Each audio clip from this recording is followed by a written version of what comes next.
नमस्ते साथीहरू, म चाहिँ इलेक्ट्रिसियन दाइ हो।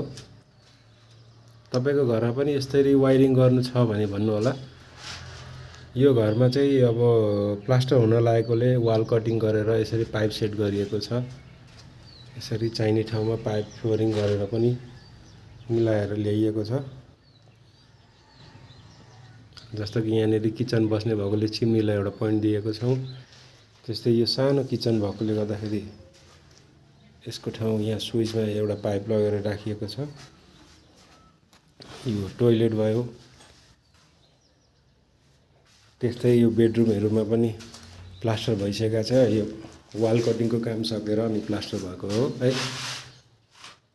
यस्तै कामहरु तपाईहरुलाई सिक्नु मन छ भने पनि मलाई सम्पर्क गर्नु होला। भक्तपुर सान्ठीमा बस्छु म।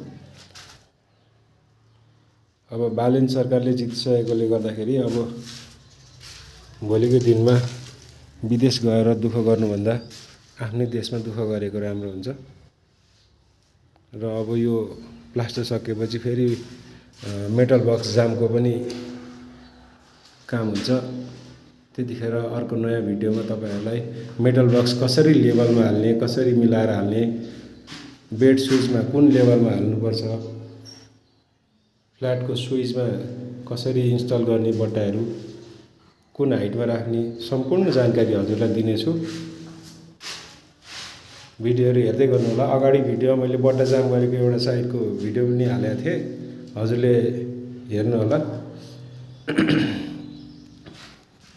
यस्तै वायरिङका कामहरुको बारेमा विभिन्न कुराहरु हुन्छन्। सबै कुराहरु हजुरलाई म भन्ने छु नयाँ भिडियोमा।